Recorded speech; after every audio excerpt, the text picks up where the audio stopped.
¿Qué viene a ser la imputación de datos?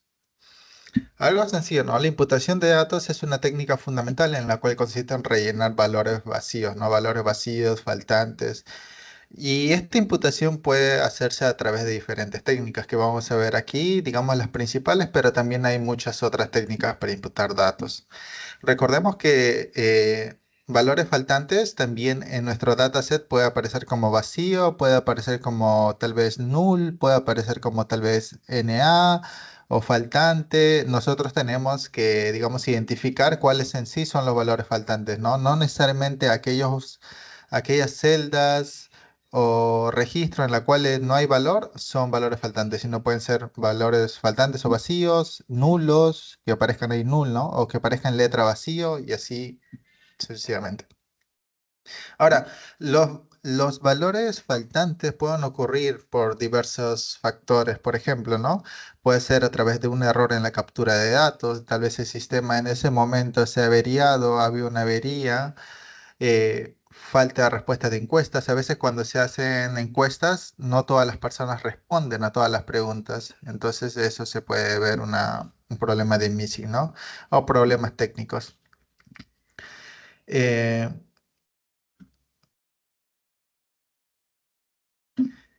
Vamos a continuar con las estrategias de imputación. Por ejemplo, la primera y digamos la más conocida es la imputación simple. ¿A qué se refiere la imputación simple? La imputación simple se refiere a imputar estos valores vacíos con un valor fijo. En este caso puede ser la media, la mediana o la moda. Recordar aquí que la media y la mediana se aplica para valores numéricos cuando imputamos valores numéricos o variables numéricas. La moda, recordemos que se aplica también para valores, se aplica para valores categóricos. También se puede aplicar para valores numéricos, pero no es un caso común, ¿no? Digamos, aplicamos, recordemos que imputamos la media y la mediana, porque recordemos que la media y la mediana son valores representativos. Entonces, la MOA, digamos, si bien tiene la mayor frecuencia, no es un valor que represente, ¿no? Eso es, digamos, esto es relacionado a términos estadísticos, ¿ya? O también no necesariamente pueden ser estos valores, ¿no? O también un valor constante. Es fácil, pero no puede capturar la complejidad de los datos. Por ejemplo, ¿no? ¿Qué es lo que ocurre esto? Si bien esta es una técnica, esta es la primera técnica o la primera que se nos viene a la mente cuando queremos imputar datos, digamos, ¿no? Imaginemos que los puntos azules son nuestra data real y si imputamos en la medida, en este caso sería y valor, pongámosle 9.8. Entonces, esta imputación más o menos, si nosotros tal vez buscaríamos, no la perfección, pero digamos algo que se asemeja a la realidad de los puntos azules no es que se comporta como todo fijo, ¿no? Recordemos que está esparcido. Pero digamos, este digamos es una contra, ¿no? Pero digamos lo pro, digamos sus pro de la imputación simple es que es rápida, sencilla, ¿no? Y nos permite rellenar el valor faltante de manera rápida. La imputación múltiple. La imputación múltiple, ¿qué se refiere a esto? En lugar de hacer una sola estimación, se generan varias versiones del conjunto de datos, así como vemos acá, ¿no? Si nos fijamos en esta gráfica, vemos que tenemos datos incompletos, entonces la imputación múltiple se genera de imputar datos a ese dataset, pero te va a generar versiones. Por ejemplo, ¿no? Pongamos esta versión uno, este caso versión 2 y en este caso versión 3. Tenemos unos resultados para cada dataset imputado y por último podríamos conglomerarlo, ¿no? Así, no sé si se acuerdan, esto un poco como un random forest, ¿no? Cuando tenemos varias opciones, entonces lo conglomera al final. Entonces, esa sería una opción. La otra es que cada resultado lo tomes como independiente, ¿no? Se podría tomar como independiente. Esa es otra forma de analizarlo. Recordemos que cuando vemos el tema de ciencia de datos, o sea, varias percepciones son, o sea, se puede dar varias percepciones, ¿no? Varias opciones de analizar. Hay que definir o hay que tener claro cuál sería la métrica o el objetivo o el KPI a maximizar o priorizar. Y en base a ello ya se escoge la opción, la mejor opción. Algo a destacar de la imputación múltiple que es más robusta que la simple. La siguiente estrategia de imputación se refiere a modelos predictivos. Eh, Tal vez esto les parezca nuevo, pero sí, o sea, así como se utilizan modelos predictivos, valga la redundancia, para predecir nuestro target, también podemos utilizar modelos predictivos para imputar datos. Por ejemplo, ¿no? Este enfoque es más preciso cuando hay correlaciones fuertes entre las variables, pero también puede ser más complejo y costoso computacionalmente. Recordemos que si ya, eh, ¿qué decirlo? Hacer un modelo para una variable nos puede tomar tiempo. Imagínense ahora generar varios modelos para imputar varias variables. Por eso es que viene el tema de costoso computacionalmente y más complejo, ¿no? O sea, en lugar de hacer un modelo para una variable que normalmente es nuestro target y solamente es uno, vamos a aplicar modelos predictivos para muchas más variables, porque tenemos varias variables. Lo normal es que tengamos varias variables, 2, 3, 5 o más que tengamos que imputar. Por eso es que hay que tener cuidado, ¿no? O hay que tomar con pinzas eso cuando queramos tomar el modelo predictivo. Pero digamos, ¿qué es lo, digamos, beneficioso? Es que el modelo predictivo tal cual es mucho más, si bien es complejo, no va a tomar o nos va a botar o nos va a arrojar resultados o imputaciones mucho más coherentes a la realidad, ¿no? Digamos, si esta es su recta de regresión, entonces aquí podemos ver los datos imputados que, digamos, guardan mayor relación comparado con lo que era la imputación múltiple, ¿cierto? Entonces, esa es una forma. Modelos predictivos, ya les digo que va a haber la imputación por regresión, la imputación por cada vecino más cercanos y así otros algoritmos. Lo que hoy vamos a ver y les adelanto va a ser, vamos a imputar datos a través de Random Forest y a través de XGBoost. Los pros y los contras de la imputación. ¿Qué podríamos decir? Los pros es que preserva la información, ¿no? Cuando imputamos datos, ya nosotros, eh, al imputar datos, ya estamos manteniendo información. ¿A qué me refiero a información? Porque si no imputamos datos, entonces eliminaríamos esos registros, ¿no? Entonces, al imputar datos, estaríamos preservando la información. Preservar la información o preservar esos registros o filas dentro del dataset. Mejora la calidad de los modelos. Claro, eso es cierto, ¿no? Puede mejorar la calidad de modelos, es una opción. Reducción del sesgo, ¿no? Digamos, a veces o cuando aplicamos, ¿no? Lo de la imputación por modelos predictivos reduce el sesgo a comparación que la imputación simple. No siempre se va a dar, pero es por lo general, ¿no? Aplicable a datasets grandes. Entonces, un pro de esto es que podemos aplicar esta imputación a datasets grandes, no necesariamente a pequeños. Facilita el uso de algoritmos avanzados, o sea, es un pro de la imputación, o podemos utilizar algoritmos mucho más avanzados, no solamente la imputación simple, media, mediana, moda, sino también algoritmos avanzados, como vamos a ver ahora, como el Random Forest y el XGBoost. ¿Cuáles son las contras? Que ya vimos anteriormente algunas contras. Introducción del sesgo, ¿no? Cuando tal vez apliquemos la imputación simple. Pero no necesariamente el sesgo va a haber en la imputación simple, sino también puede haber en los modelos predictivos, ¿no? Digamos, cuando no ajustamos bien los hiperparámetros, también podemos incurrir en sesgo. No por el hecho que sean modelos predictivos, siempre sus resultados van a ser mejor que una imputación simple. Entonces puede introducir sesgo. Impresión en los valores imputados. Este, digamos, es una contra, ¿no? Si bien el pro es que tengamos valores ya no vacíos, pero lo normal y lo que se espera, si bien vamos a imputar, es que vamos a ser imprecisos, ¿no? En los valores imputados. No va a ser, digamos, lo que se va a capturar en la realidad. La verdad que eso es difícil. Pérdida de la variabilidad. Claro, ¿no? Esto, digamos, cuando hacemos la imputación simple, si hacemos una gráfica de un antes y un después, comparamos la variabilidad por la media, por la imputación de la media, vamos a ver que se va a perder la variabilidad. Dificultad en la elección del método correcto. Digamos, a diferencia del target que nosotros podemos escoger, ¿no? ¿Cuáles hiperparámetros son mejores? Y en base a ellos seleccionamos los hiperparámetros para que, no sé, nuestro KPI salga qué decirlo, una sensibilidad de un 80 o 90% y vamos ajustando los hiperparámetros. Pero en la imputación, ¿cómo lo hacemos? O sea, ¿cómo sabemos que lo que estamos imputando está bien? Entonces, digamos, para ello una respuesta así que se me viene a la mente es igual. O sea, basámonos en nuestro target, ¿no? Pero ahí ya viene un poco, ¿no? Un poco de más trabajo, por así decirlo. Ahí se viene un poco más de iteraciones. ¿Por qué? Porque imputamos el dataset y en base a ese primer dataset hacemos varias calibraciones o hiperparámetros para encontrar la sensibilidad. Y luego hacemos otra hiperparámetros para la imputación, un segundo dataset y así otros hiperparámetros para encontrar el mejor KPI. No sé si me dejo entender con ello. Entonces ahí viene la dificultad, ¿no? En la elección del método correcto. Y bueno, como ya lo vimos, cuando generamos los modelos predictivos, que si bien pueden ser mucho más robustos que los otros, imputación simple o múltiple, genera tiempo, ¿no? Y recursos computacionales. Recordemos que los recursos computacionales se diferencia de que nuestro target es solamente una variable. Cuando imputamos, vamos a imputar una o más variables. Recuerden que si tienen alguna consulta, adelante la lanzan y con confianza. Ya, pasemos al dataset.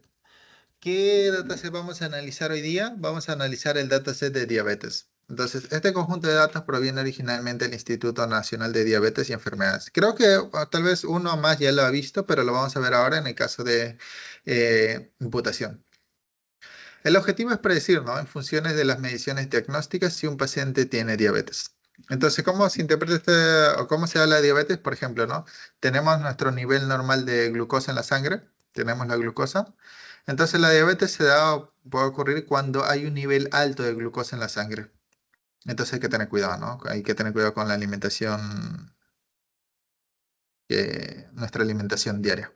Entonces, cuando tenemos alto nivel de glucosa en la sangre, nos puede dar diabetes. Y la diabetes no es para nada bueno.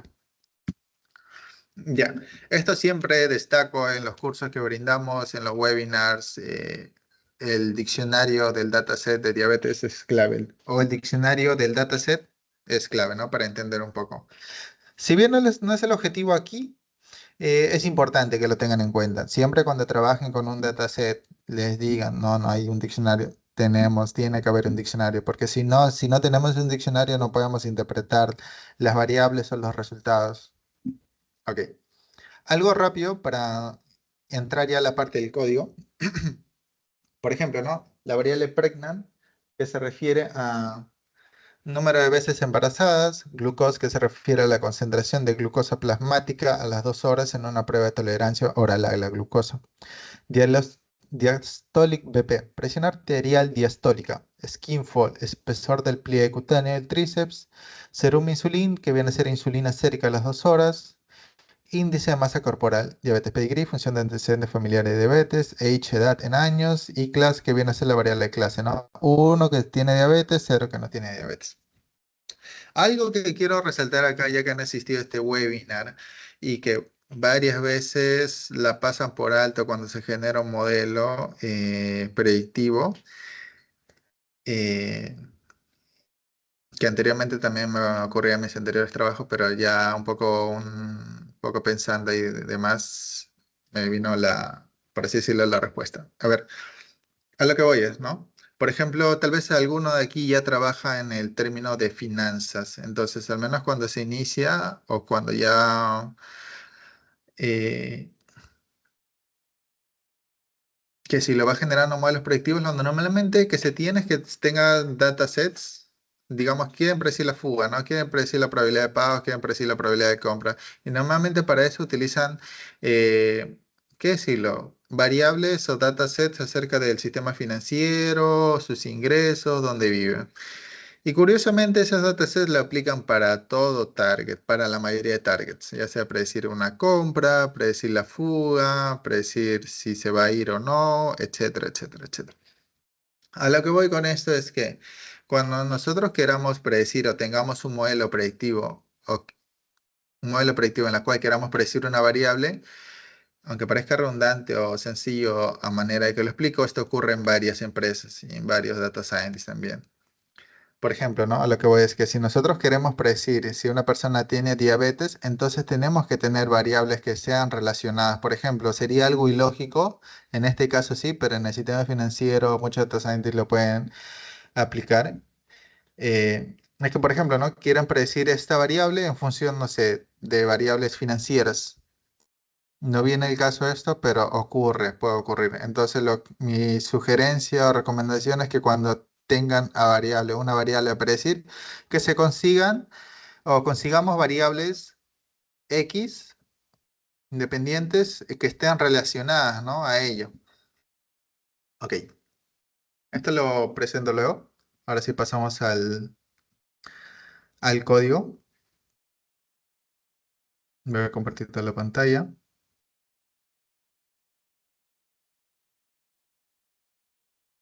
Entonces, esto es un Data Lab. Este es Data Lab. Acá no estamos promocionando Datacam, sino es que por un poco para que le muestre como una opción, digamos, Datacam es una web en la cual ofrece cursos analíticos, pero bueno, no voy a entrar a ello porque no estamos en ninguna relación ahí, ni tampoco estamos marketeando. Entonces, este Data Lab es parte de Datacam. Y nada, aquí le vamos a explicar y vamos a correr todo el código. Entonces, lo primero que vamos a hacer, en este caso, esto está en la nube, entonces acá en este directorio de trabajo no hay por qué correrlo, por eso está en un poco en comentario. Creo que ya inició la sesión. Ahora sí. Estos son los paquetes que vamos a utilizar, por ejemplo, tal vez alguno ya le parezca nuevo. Vamos a utilizar Beam, Data Explorer, Raw Composition, Ratel, Naniar, entre otros.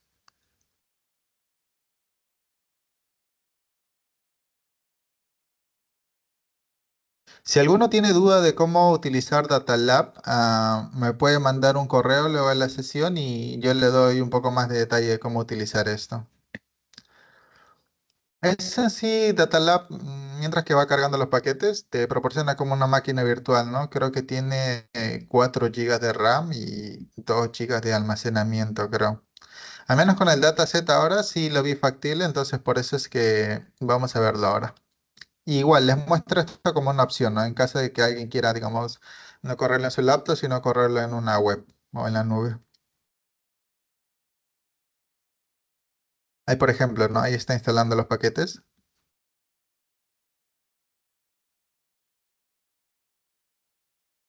Parece que instaló Beam, Data Explorer, Recomposition, Ratel y ahora va por, bueno, Naniar, Mi Ranger y esto justo, ¿no? Le voy comentando un poco los paquetes.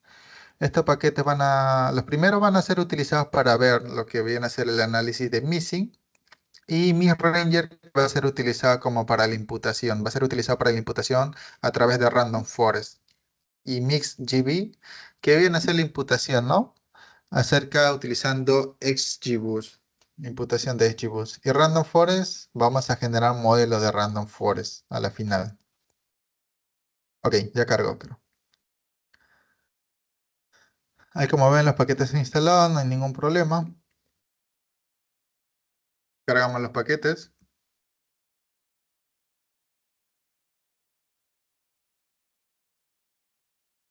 cargamos nuestros datos. Acá cargamos nuestros datos diabetes, RDS, que viene a ser Art Data Science School.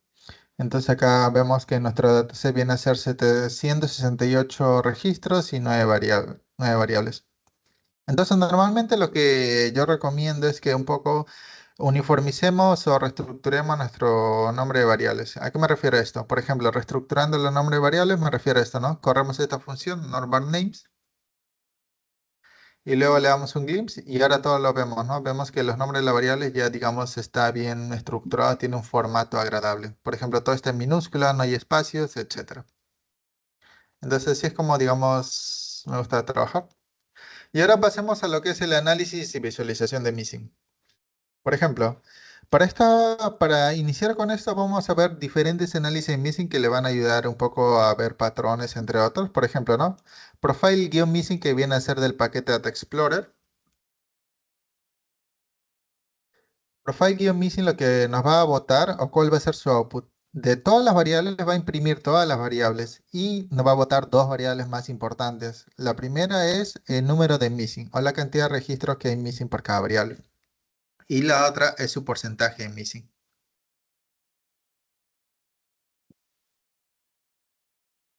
Claro, a este porcentaje de missing tenemos que multiplicarle por 100% para ver, ¿no? ¿Cuánto es? Ahora, si ustedes quieren ver esto gráficamente, que a la mayoría nos gusta verlo gráficamente, es sencillo en realidad. Eh,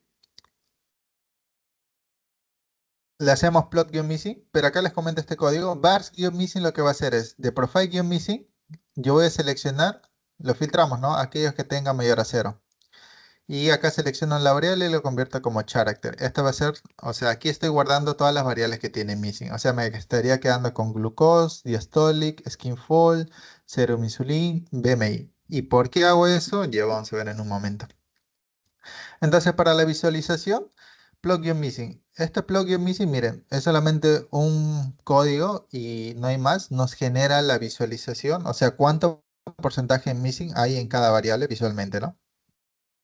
Por ejemplo, ahí miren, está ordenado y podemos ver que la variable con más missing es 0 insulino. Les comenta, acá viene a ser el porcentaje y acá en el eje X viene a ser la cantidad de registros, ¿no? Missing rows. Y acá un poco una categorización que digamos ya Data Explorer ya por, digamos, por defecto nos da, ¿no? Una opción, por así decirlo, banda buena, banda ok y banda mala, ¿no? Banda ok, por ejemplo, tenemos variables que tienen bajo porcentaje en missing, ¿no? Tenemos menos del 5%. Ok, ya bueno, 30%, ¿no? Pero digamos, si ya llega al 50%, digamos, ya nosotros como analista de datos podemos ver que ya, digamos, ese sí es una variable en peligro, ¿no? Ya que tiene casi la mitad de vacíos. Ahora vamos a utilizar el paquete BIM. Este paquete BIM lo que nos va a mostrar va a ser el missing por variable y el patrón de variables. Ahorita vamos a ver qué es lo que se refiere con patrón de variables. Corremos este código de acá, AGGR, nuestro dataset, number para que nos muestre los números, proporción en caso false, porque yo quiero ver los registros. Combinado, van a ver porque este combina dos gráficas. Y este es un poco parámetro para ajustar el tamaño de los labels de variables. Vamos a cerrar esto. Entonces, de acá lo que vamos a hacer es, de acá lo que vamos a hacer, o lo que nos muestra esto es, nos va a mostrar la cantidad o el missing de las variables. Por ejemplo, acá tenemos pregnant, glucose, diabolic, diastolic, disculpen, skinfold y así sucesivamente. Entonces, en el eje X o este gráfico nos va a indicar la cantidad de missing que hay por cada variable, ¿no? Podemos ver que esta variable es la que tiene más missing y este justo es 0 measuring. Y esto justo lo verificamos con el anterior análisis, ¿no? De acá. Y ahora, esta gráfica de acá nos va a mostrar, ¿no? Aquí hay un registro que tiene solamente vacío en esa variable, que viene a ser glucosa. Por ejemplo, hay 392 registros, ¿entiende? Donde no hay missing. Eso podemos ver, ¿no? Este 192 se interpretaría como que hay 192 registros en los cuales solo tienen missing en Skinfall y Serum Insulin. ¿Y ahora para qué nos sirve eso? Alguien preguntaría. Es para ver correlaciones, ¿no? Puede haber correlaciones, porque si en estos registros, con este registro, imaginemos que todos estos rojos de acá sean, digamos, celestes, y solamente estarían estos dos. Entonces podríamos concluir que hay una correlación de missing de Skinfall con Serum Insulin, ¿no? Entonces habría una pregunta a responder. ¿Por qué algunos registros de Skinfold que tienen missing también tienen missing en Serum Insulin? ¿Qué es lo que ocurrió? ¿Qué es lo que pasó? Entonces una pregunta, ¿no? Ya. Y luego acá vamos a utilizar el paquete Rock Composition. Vamos a correrlo esto. ¿Qué significa este output? Este output lo que me indica es la cantidad de missing que hay por fila. Entonces, hay 392 registros o filas en las cuales tiene cero missing, que es justo lo que validamos acá, ¿no? Hay 142 registros en las cuales solamente tienen misión una variable. Hay 199 registros en las cuales tienen dos variables missing. Y hay 28 registros en las cuales tienen tres variables. 7 registros en las cuales tienen cuatro variables en missing. Y entonces un poco para entender, digamos, los patrones, ¿no? Ya ahí ya, si queremos profundizar, ya vemos ya con la parte de negocio, ¿no? ¿Qué es lo que ocurrió? O con el dueño o el owner del dataset o de los datasets. Naniar, ¿qué hace Naniar? Ahora, acá lo hemos visto el missing de manera global, pero también sería interesante verlo de manera grupal, o sea, por grupos o por categoría. Y esto es lo que, digamos, de forma sencilla, lo que nos da Naniar. Corriendo este código gg miss-bar, ponemos nuestro dataset y face le damos class. Class, recordemos, ¿no? Que es nuestro target de diabetes. Entonces podemos ver acá, eh, por ejemplo, ¿no? Para aquellos que tuvieron diabetes, la cantidad de missing que hay por cada variable. Vemos que aquellos que tienen diabetes tienen menos missing en cero insulín, pero aquellos que no tienen, tienen más missing en cero insulín. Digamos, es otro tipo de análisis, igual son consultas por responder, ¿no? Si queremos entrar o profundizar un poco más, ¿por qué ocurre, no? Porque lo normal es que, digamos, tengamos el missing en la misma proporción o ambos. Claro, acá si bien está en registros, habría que ver la proporción, ¿no? ¿Cuánto missing hay en cada uno? 30%, 30%. Ya entramos, ya por último, o entramos a la última fase, lo que viene a ser el modelo predictivo. Recordemos que cuando utilizamos R, nuestra variable target la tenemos que convertir a factor. Acá siempre recomendable, sugerible para tener nuestros resultados reproducibles es plantar la semilla, ¿no? ¿Por qué plantamos la semilla? Aunque alguien de repente diga, no, ¿para qué plantar la semilla? No tiene utilidad. Puedo plantar cualquier semilla. Plantamos la semilla o cualquier número dentro de la semilla 1, 2, 3, 1, 1, 1, 1, 2, 3, 4, cualquier número, etcétera. ¿Cuándo? Cuando trabajamos con aleatoriedad. Entonces, cuando trabajamos con aleatoriedad y queremos que esa aleatoriedad se mantenga y así los resultados que nosotros corramos y se lo pasemos a otro también ellos lo tengan, plantamos la semilla. Cuando hacemos la división para crear nuestro training y testing, ese es aleatoriamente, ¿no? Se divide aleatoriamente. Es por eso que plantamos la semilla antes. Aquí vimos nuestro training y testing. La partición va a ser de un 75% para training y un 25% para testing. Corremos esto. Y esto acá lo que quiero ver y garantizar es la distribución del target en ambos datasets. Recordemos que tanto nuestro training como testing tienen que tener la misma distribución. Por ejemplo, ¿no? Tenemos que 34.9% es diabetes en nuestro training y en testing también la misma. Entonces, respecto a esa división de training y testing, estamos bien. Esta es una función muy buena porque hace, al menos en mi experiencia, si hace esa división o mantiene esta proporción. Entonces la recomiendo bastante cuando quieran dividirla en training y testing. Vamos con las técnicas de imputación. Y ahora, ¿por qué, digamos, no? Alguien de repente se preguntará, ¿por qué no imputó antes y luego lo dividió? Entonces recordemos, ¿no? Si nosotros queremos replicar, igual le pueden preguntar a ChatGPT y yo también un poco también he preguntado para confirmar. La forma correcta de cómo nosotros debemos imputar es que primero tenemos que tener nuestro training, testing y recordemos, ¿no? Lo que aplicamos en el training tenemos que aplicar el testing. Entonces primero, es por eso que primero hacemos la división en training y testing. Ya luego aplicamos los procesos, ¿no? Y lo que aplicamos al training le aplicamos al testing. Entonces vamos con la técnica de imputación simple. Corremos esto. Lo que hago aquí es primero voy a plotear el missing del training y missing del dataset. Luego para ello al training le voy a llamar training imputación simple, training S y el testing también. Imputación para missing. ¿Se acuerdan que anteriormente había seleccionado las variables con missing? Entonces aquí las tengo, ¿no? Hago un for para cada variable dentro del listado de variables. Le hago, ¿no? Si está vacío, que me impute la media. En este caso vamos a imputar la media. Y en caso contrario, que lo ponga el mismo valor. Y la misma hago para el testing. Pero en este caso, ¿no? Pongo acá testing, testing acá. Si está vacío en testing, acá le pongo la media del training. De esa variable, ¿no? Y en caso contrario, que el testing. Entonces recordemos, aquí estoy ploteando primero el training y el dataset en general. Entonces, ¿con qué objetivo hago esto? Porque recordemos, ¿no? Normalmente cuando hagamos la división es que los porcentajes o las distribuciones queden, digamos, lo más similares. Difícilmente van a quedar exactas, pero al menos que se queden similares o variaciones ligeras, ¿no? Por ejemplo, este es de nuestro training, este es de nuestro dataset. Por ejemplo, acá tenemos 0,52 de glucosa en missing. Acá tenemos 0,65, no varía mucho. Si hay variación, pero no varía mucho. 1,22 en BMI, 1,43, no varía mucho. Diastolic 5,03, 4,56, no varía mucho. 29,34, 29,56. Y así sucesivamente, ¿no? O sea, podríamos aceptar esa división. Entonces, hasta ahí estamos bien.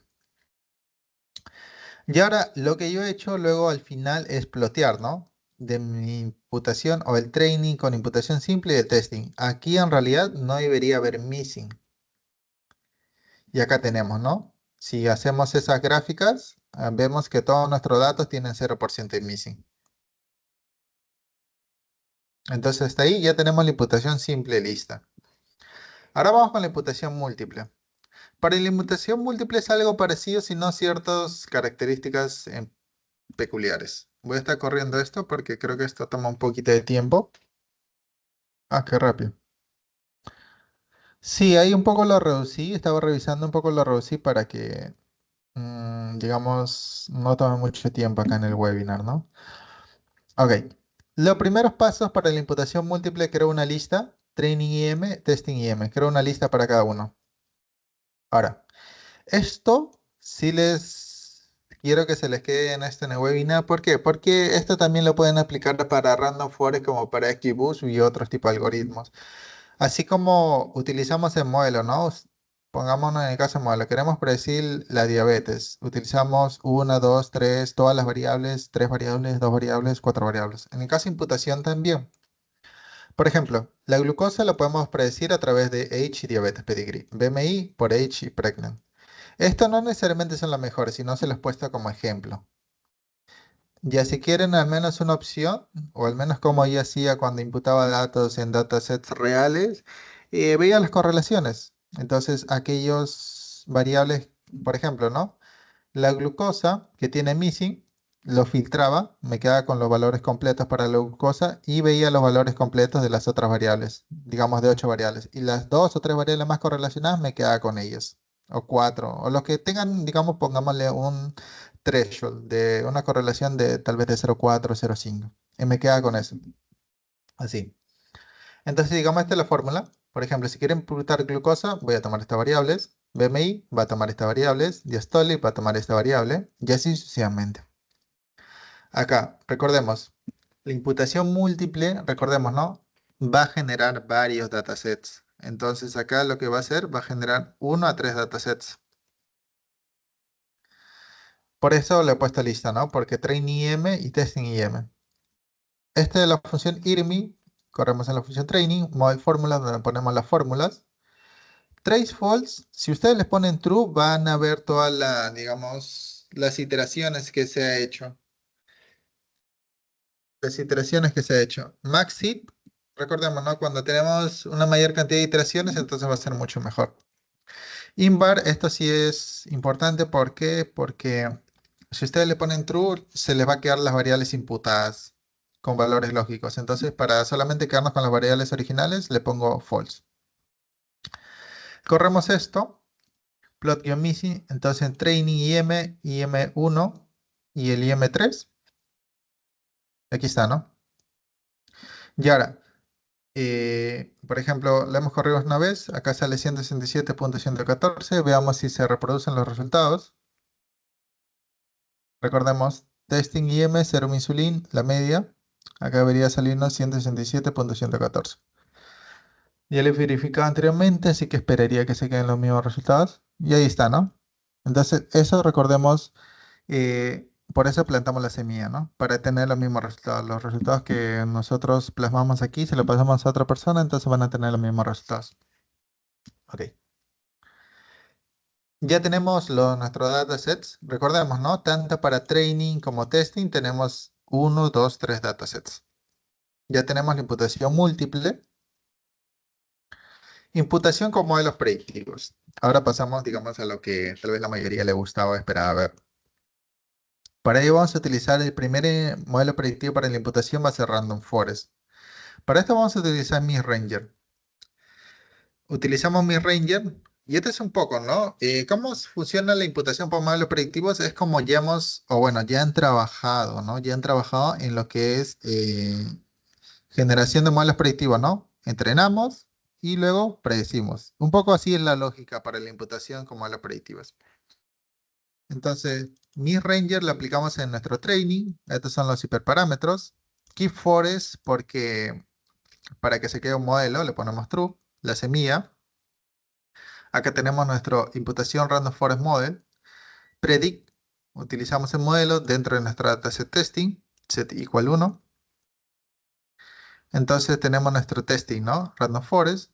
Training Random Forest sería, ¿no? De nuestro modelo de imputación Random Forest seleccionamos data. Y por último, corremos esto. Y aquí tenemos, ¿no? Lo último que le digo que me plotee va a ser tanto el missing del Training Random Forest y el Testing Random Forest. Como ve, ya no hay valores missing. Eh, lo otro, o el siguiente método, y este ya sería el último método, viene a ser la imputación usando XGBoost. Para esto vamos a utilizar el paquete MixGB. Misma lógica o parecida lógica a la anterior. Generamos nuestro modelo, imputación XGBoost Model, pero aquí no utilizamos predict, sino MixGB tiene su predict propio, input new. Entonces lo utilizamos dentro de testing. Acá Acá el MixGB tiene, digamos, una peculiaridad, la cual puede generar a la par imputación por malos predictivos y a la par imputación múltiple. Entonces acá le he puesto uno solamente para que me genere un dataset. Es por eso que ven acá la lista, solamente uno. Si yo le pusiera acá 3, el valor 3 me generaría 3 datasets. Igual, corro esto y ploteo, ¿no? Ploteo el training y el testing para ver si hay missing. Como vemos, los datos están llenos, o sea, se han imputado correctamente. Ya, ahora lo que sigue, vamos a correr el algoritmo Random Forest en los diferentes datasets. Por ejemplo, ¿no? Training, diputación simple, mismos parámetros. 503, 503, 503. Número de árboles 500 y la cantidad de variables van a ser 3 aleatoriamente. Les comento, va a ser aplicado para el training de imputación simple, training de imputación múltiple, training de imputación múltiple 2, training de imputación múltiple 3, training de Random Forest y training de XGBoost. Corremos esto.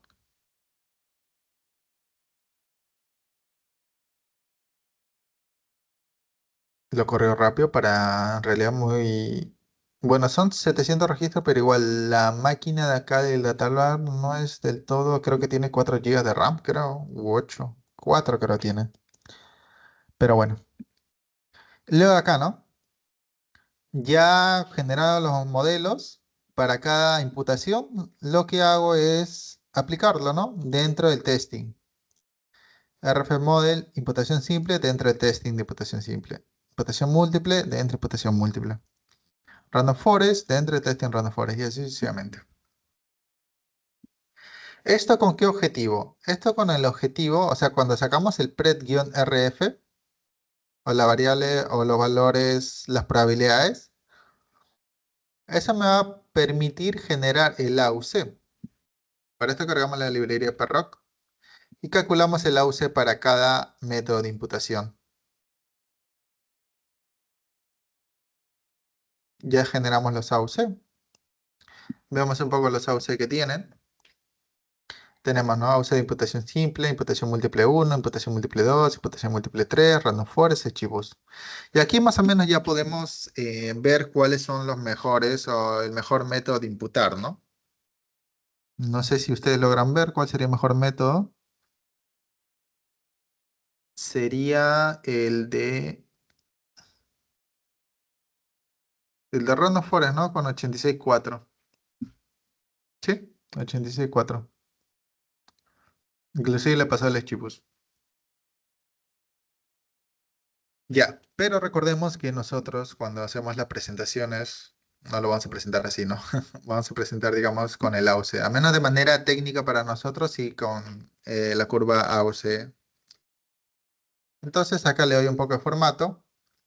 Primero calculamos la curva ROC y luego creo nuestro el data frame, donde acá ponemos sensitivities, especificidad y un poco de los labs, ¿no? Las categorías, los labels.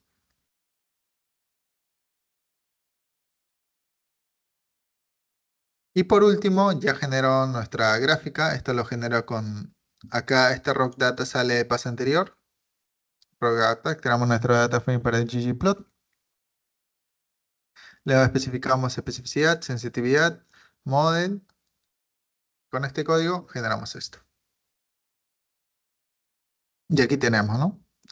Entonces aquí tenemos, si bien los AUC de los métodos de imputación parecen cercanos o similares o no hay tanta diferenciación, recordemos que en los temas de modelos predictivos, decimales pueden marcar la diferencia, ¿no? Pero también hay que equilibrarlo, digamos, con el tiempo. Entonces un poco es un threshold, no, ¿cómo era? Es un cambio, ¿no? Es un trade-off, creo que se llama. Entonces, en base a esto, ¿cuál sería el mejor algoritmo o método de imputación? Tenemos, ¿no? Vemos acá 0.86, imputación múltiple 1, múltiple 2, 85.6, 86.2. Y el mejor método sería Random Forest, ¿no? Con 86.4.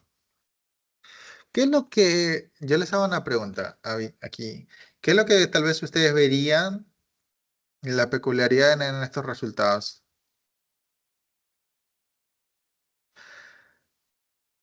La peculiaridad sería que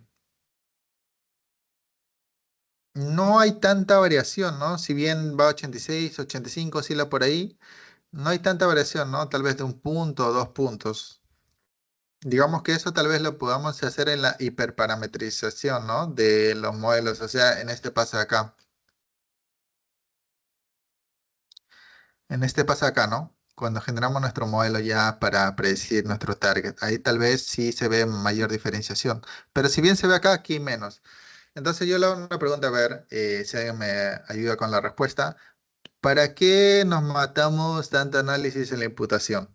Porque esto, claro, si bien esto salió, lo vimos, digamos, correr unos minutos, generar el código, los análisis y un poco estructurar ello, toma su tiempo.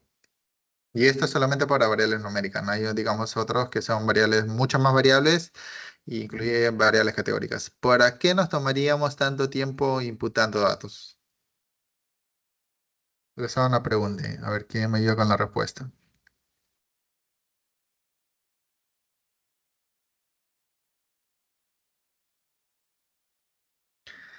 Eh, la respuesta está acá, ¿no? Preserva la información.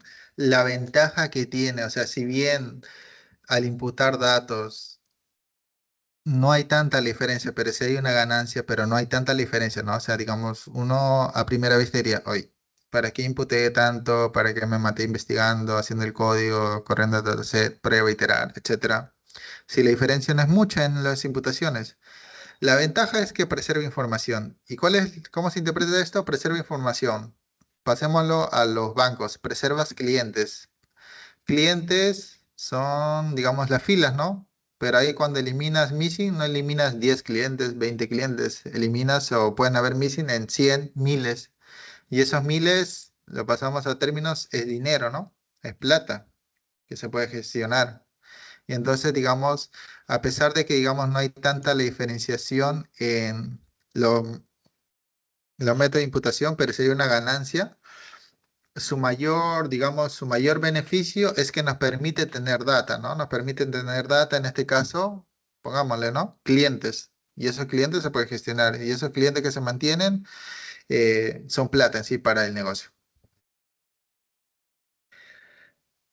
Y bueno, eso sería el webinar. Ya por último les quiero comentar esto. Nosotros anteriormente, años pasados, o el año pasado estamos brindando cursos, próximamente en estos meses, en este mes o en el siguiente, creería que para noviembre o máximo diciembre estaríamos brindando nuevamente cursos. Vamos a abrir nuevamente cursos también, otros nuevos cursos ya va a ser data visualización con R, e inclusive también vamos a meter cursos de Python. Pero por ahora tenemos estos cursos, les presento. Estos son cursos actualmente que tenemos, curso de R for Data Science, que viene a ser, vamos a ver todo lo que viene a ser desde inicio, desde cero hasta pro, vamos a ver con la programación básica hasta programación avanzada, que viene a ser R Markdown, donde puedes, inclusive vamos a ver cómo puedes guardar tus proyectos en GitHub, cómo lo puedes presentar profesionalmente, entre otros.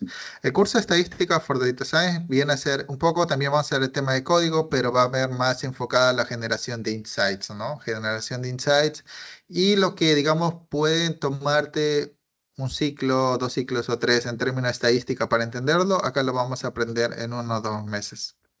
¿Qué es lo que toma, no? En 7 sesiones veríamos, digamos, lo que en una carrera te podría, digamos, tomar un ciclo, 2 ciclos, 3 ciclos. Y por último, ya para terminar con esta webinar, a la par de brindar recursos, también nosotros brindamos asesoría analítica profesional. Entonces, aquellos que quieran tal vez recurrir de nuestros servicios, ya sea hacer trabajos de análisis de datos, gráficos, limpieza de datos, modelamiento, ya sea usando R, Python, SQL, Git, Excel, nos pueden contactar. Aquí les voy a pasar este contacto por el chat. Entonces, aquellos que estén interesados nos pueden escribir este link y con gusto le vamos a apoyar. Por último, y para terminar, si quieren tener acceso a este código y al dataset que, bueno, por ahora les estamos brindando completamente gratuito, hay unos requisitos y los requisitos son completamente sencillos.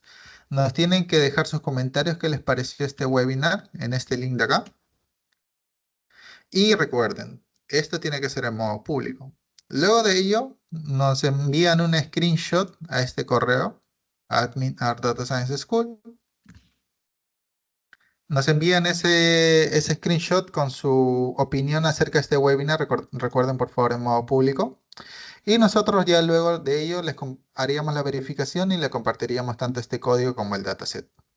Entonces, nada, eso es todo por hoy. Gracias igualmente por asistir. Espero que este webinar le haya sido de mucho provecho. Y eso sería por ahora. Igual este webinar lo voy a subir a YouTube, así que se le va a compartir por el link, ya sea por nuestra página o por WhatsApp. Y si tienen cualquier consulta, ya sea de este webinar, algún código, algún análisis, cómo utilizar Data Lab, adelante la lanzan y yo con gusto les ayudo en eso. Entonces, nada, gracias por asistir y ya nos estaremos viendo en una próxima sesión. Hasta luego.